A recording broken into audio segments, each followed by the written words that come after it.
नमस्कार दोस्तों, प्रीति की डायरी में आप लोगों का बहुत बहुत स्वागत है। दोस्तों, मेरी ज़िंदगी की जो कहानी है, जो मेरी लाइफ की स्टोरी है, उसका आज मैं अपने डायरी में चौथा पेज लिखने जा रही हूँ।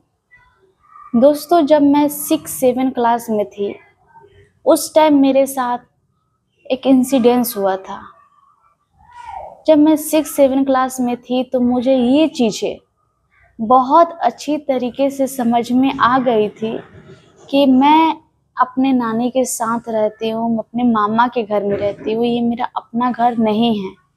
और जो मेरी नानी है वो मेरी माँ नहीं है और मैं अपनी माँ के साथ नहीं रहती हूँ। ये चीज़ें बहुत अच्छी तरीके से समझ में आ गई। जब से ये बात मुझे समझ में आ गई ना, तब से मुझे और भी तकलीफ़ होने लगी। जब तक मैं छोटी थी, जब तक चीज़ें समझ में नहीं आती थी, तब तक कोई तकलीफ़ नहीं होती थी। उस अपनी ही ज़िंदगी में मस्त रहा करती थी, बच्चों के साथ खेलना, यही सब होता था। लेकिन जैसे-जैसे बड़ी होती गई, वैसे-वैसे मुझे सारी चीज़ें समझ में आने लगी और जैसे-जैसे बातें समझ में आने लगी, वैसे-वैसे मेरी तकलीफ़ें बढ़ती गईं। दोस्तों, जो मेरी सहेलियां हैं ना, जब स्कूल से छुट्टी होता था तो घर जाते थे ना, तो रास्ते में कई फ्रेंड का घर पड़ता था, तो अपने घर में जाती थी। तो दूर से ही जब वो अपने पापा को देखती थी, सब दौड़ कर जाती थी, पापा पापा करते करते एकदम गले में लग जाती थी, गोद में चढ़ जाती थी, सब उतनी बड़ी होती थी। और अपने मम्मी के पास भी जाती थी। कईयों के मैं घर जाती थी तो मैं देखती थी। उस टाइम मुझे ये रियलाइज़ होता था कि मेरे मम्मी-पापा नहीं हैं, मुझे अपने मम्मी-पापा के साथ होना चाहिए था। या फिर मेरे मम्मी-पापा मेरे को क्यों नहीं अपने साथ में रखते हैं। ये चीज़ें मुझे इतना ज़्यादा तकलीफ़ देती थी, सोच-सोच कर। सिर्फ़ देखा करती थी ना लोगों को कि सबकी मम्मी-पापा है, मेरी फ्रेंड्स का है, लेकिन मेरे नहीं हैं। ये चीज़ें बहुत तकलीफ़ देती थी। लेकिन ऐसा लग रहा था जैसे कि जो मेरी बातें हैं, भगवान बहुत अच्छी तरीके से सुन रहे थे। अचानक जब मैं 7 क्लास में थी, तो मेरे पापा का कॉल मेरी मामी के पास आया, जो कि मुझे तो याद नहीं था कि कभी मैंने अपने पापा की आवाज़ भी सुना होगा। 7 क्लास में थी, लेकिन उतना दिन तक अपने पापा को ना देखा था, ना उनकी आवाज़ें सुनी थी, ना मुझे ये पता था कि मेरे पापा दिखते कैसे हैं, कैसे वो हैं मेरे पापा। ये मुझे पता ही नहीं था, मैं 7 क्लास में थी। लेकिन अचानक मेरे मामी को कॉल आया। दोस्तों, ये स्टोरी अलग है कि मेरे पापा मेरे मामा के घर में कॉल करे, ये पॉसिबल ही नहीं था। इसके बारे में मैं आपको आगे बताऊंगी। लेकिन अचानक कैसे बात हुआ, कैसे कॉल आया, ये मुझे याद नहीं आ रहा है कि किसके जरिए ये फ़ोन आया था। लेकिन फ़ोन आया।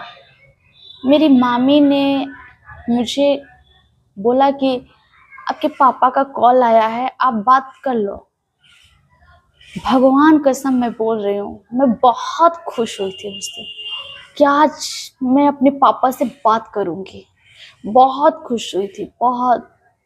मैं अपने पापा से बात किया, बस हेलो प्रणाम, इसके आगे कुछ बोल ही नहीं पा रही थी, क्योंकि पापा से बात तो कर रही थी, लेकिन मुझे अंदर से लग रहा था मैं किसी अनजान से बात कर रही हूँ, अपनों के जैसा। नहीं करना चाहिए हमको। जैसे एक बच्चा को होता है ना अपने पापा को देखकर खुशी हो जाना, मेरे अंदर वो आ ही नहीं रहा था फीलिंग। आए भी कैसे? जो बच्चा है वो कभी अपने पापा को देखा नहीं है, ये भी नहीं जानता है कि उसके पापा दिखते कैसे हैं, तो कैसे उससे बात कर सकती है, कैसे उसको जान सकती है। अभी 7 क्लास में मैं थी, लेकिन मेरे पापा ने मुझे एक बचपन से लेकर कभी एक चड्डी भी खरीद कर दी हो तो याद नहीं, हमें नहीं याद था। लेकिन सिर्फ इतना ही सुनी थी कि पापा का कॉल आया है, इसी पे खुश। दोस्तों जब मैं बात की ना, तो जो मेरे दिल में था मैं वही बोल दी कि मेरी फ्रेंड्स के पापा हैं, मेरी फ्रेंड्स के मम्मी हैं, मेरे तो ना पापा है ना मम्मी है, मुझे भी मन करता है आप लोग के पास आने का।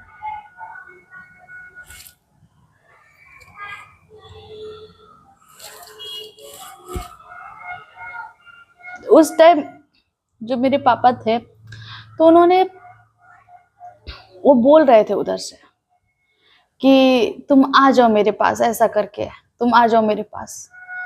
लेकिन मेरी मामी ने मुझे जाने नहीं दिया।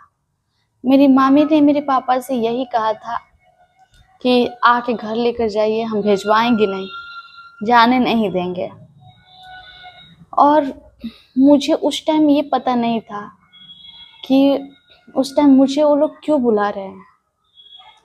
वो लोग इसलिए बुला रहे थे कि मैं उतनी बड़ी तो हो गई थी कि मैं उन लोगों को एक गिलास पानी अगर वो मांगे तो मैं दे सकती हूँ। अगर वो मुझसे एक रोटी अगर बोले बनाने के लिए तो मैं उनको बना कर दे सकती हूँ। इतना मैं हो गई थी, इसलिए वो फोन आया था मुझसे बात करने के लिए।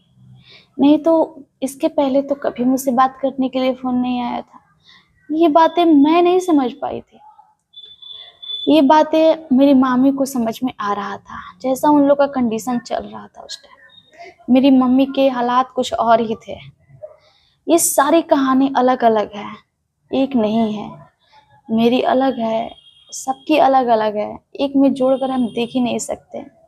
क्योंकि एक खुशहाल फैमिली से, जो मेरी फैमिली थी, उससे नहीं थे हम। हाँ, मामा के घर में मुझे खुशी मिली थी, ये बात से मैं पीछे नहीं हटूंगी, लेकिन मेरी फैमिली से मुझे कभी खुशी मिली हो ये मुझे याद नहीं है। बचपन से लेकर आज तक मुझे याद नहीं है कभी भी मिली हो। लेकिन मैं आज सोचती हूँ कि सबसे बड़ी कृपा जो भगवान की हुई ना मेरे ऊपर, ये हुई थी कि उस वक्त जो बचपन में ये लालसा थी ना कि मुझे पापा से बात करना है, मेरे को पापा नहीं है, ऐसा करके, तो भगवान ने वो पूरी कर दी, बात करा दिया, पूरी कर दी। लेकिन भगवान की मेहरबानी था ना कि वो कभी जाने नहीं दिए उनके पास उस टाइम तक।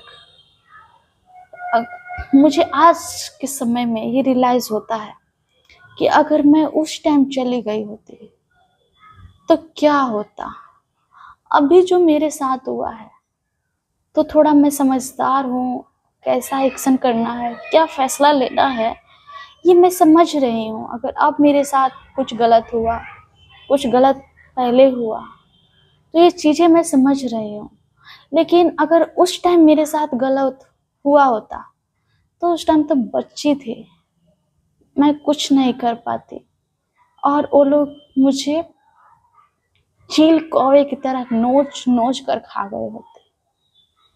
एक पिता, एक अपना ही घर के लोग ऐसा सोच सकता है, अपनी ही दादी ऐसा सोच सकती है, विश्वास नहीं होता है दोस्तों। लेकिन ऐसा उस टाइम हुआ।